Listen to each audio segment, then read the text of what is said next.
Pemahaman saya ialah Erik Ten Hag 100% sangat-sangat yakin bahawa pemain-pemain Manchester United bersama beliau. Saya mengesahkan.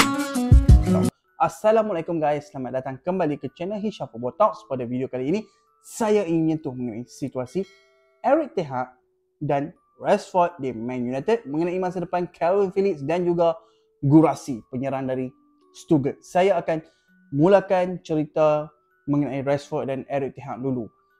Ia adalah satu detik yang sangat negatif untuk Marcus Rashford, tetapi kita tidak boleh melupakan apa yang dia lakukan pada musim yang lalu di Manchester United dengan menampilkan asingnya hebat. Tetapi pada musim ini dia agak menurun prestasi.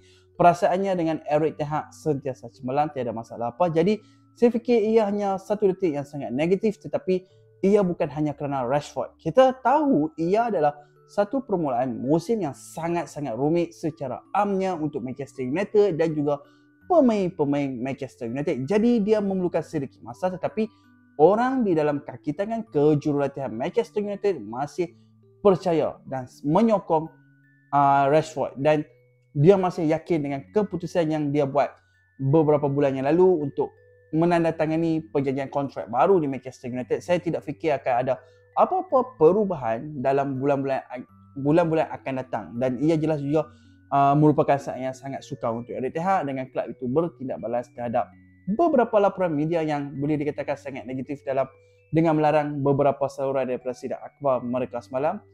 Untuk menangani tekanan itu bukan mudah, dan laporan media sangat kuat menyerang dan menghentam Erik Ten Hag sebagai pengurus, tetapi juga keedahnya dan kaki tangan kejurulatihan beliau.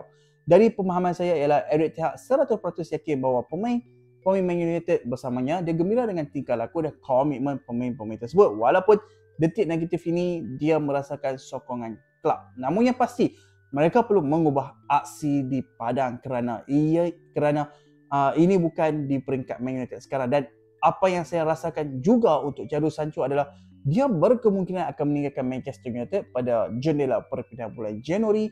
Masih menunggu untuk melihat apa yang akan jadi dan cuba menyelesaikan segalanya dengan terbaik. Masih menunggu untuk memahami jenis kedudukan yang akan dimiliki Manchester United, dan itu juga kedudukan Juventus. Seperti kita tahu bahawa Juventus mempunyai minat yang mendalam terhadap Jadon Sancho. Juventus ada bercakap dengan orang yang sangat rapat dengan Sancho, tetapi mereka perlu menunggu Manchester United untuk mempunyai lembaga pengarah baru yang terkenal seperti sebelum ni Jean-Claude Blas dikaitkan dengan Man United. Struktur baru dengan orang yang bertanggungjawab untuk memutuskan perkara yang mereka mahu lakukan untuk pemain itu, termasuk Jadon Sancho. Dan selain dari itu, saya ingin menyentuh mengenai cerita Calvin Phillips. Saya juga merasakan bahawa 95% bahawa Calvin Phillips akan meninggalkan Manchester City pada jendela perpindahan bulan Januari kerana dia mempunyai keutamaan seperti ini. Dia benar-benar mahu kekal pada musim panas yang lalu kerana dia mempunyai banyak kemungkinan di negara yang berbeza dengan kelab yang berbeza, tetapi dia mahu bersaing untuk kekal di Man City, untuk berjuang untuk tempatnya di Man City. Kini bagaimanapun jelas dia hampir tidak bermain untuk Man City di dalam perlawanan penting, dan itulah mungkin sebabnya dia mahu pergi meninggalkan Man City dan dia mahu mempunyai peluang berbeza. Juga kerana kebimbangan tentang kedudukan tempat beliau di dalam skuad England untuk ke Euro pada musim panas akan datang. Man City telah dimaklumkan, jadi saya fikir ia hanya menunggu masa dan kemudian mereka akan memilih jalan penyelesaian terbaik. Dari pemahaman saya ialah Newcastle United mungkin boleh menjadi salah satu destinasi pilihan Calvin Phillips kerana mereka adalah salah satu kelab yang berminat untuk mendapatkan Phillips. Walau bagaimanapun, seperti yang saya pernah kata sebelum-sebelum ini dalam video-video saya, Newcastle akan membuat sebarang keputusan untuk tanda tangani pemain di dalam posisi itu. Sebaik saja mereka tahu kedudukan mereka dalam pertandingan Liga Juara-Juara, dan jadi ia banyak bergantung kepada sama ada mereka masih akan berada di Liga Juara-Juara ataupun jika mereka jatuh ke Liga Eropah atau apa saja kemungkinan. Itu akan menjadi satu langkah penting. Dan perkara terakhir yang nak saya sentuh ialah mengenai Guirassy. Saya rasa ada kemungkinan kita akan melihat Serhou Guirassy akan berpindah pada bulan Januari ini selepas beliau mempamerkan prestasi yang sangat cemerlang di Stuttgart pada musim ini. Dia juga mempunyai klausul klausul pelepasan kas sangat murah, hanya 17 juta, dan ia juga sah pada bulan Januari yang biasanya tidak pernah berlaku kerana ia biasanya hanya untuk musim panas. Jadi ia adalah situasi yang istimewa dan banyak klub dimaklumkan. Newcastle dan United juga dimaklumkan, dan juga klub dari Itali dan klub Jerman.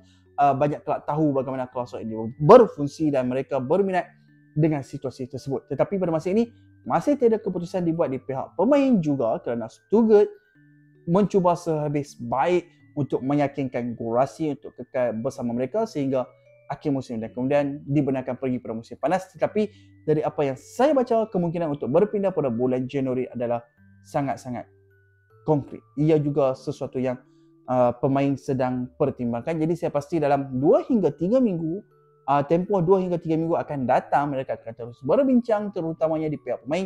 Ia lebih kepada pihak pemain berbanding pihak klub. Saya fikir dia perlu membuat keputusan apakah langkah seterusnya yang dia mahu ambil, dan oleh itu terdapat perbincangan berterusan, tetapi masih tiada kejelasan sama ada peluang Newcastle ini adalah satu-satunya klub. Saya rasa terdapat banyak klub yang berminat dengan Guirassy.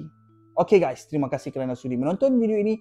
Hampa semua boleh komen mengenai pendapat hampa mengenai cerita yang saya sampaikan di bawah, dan jangan lupa like, share dan subscribe. Nama saya Hisham.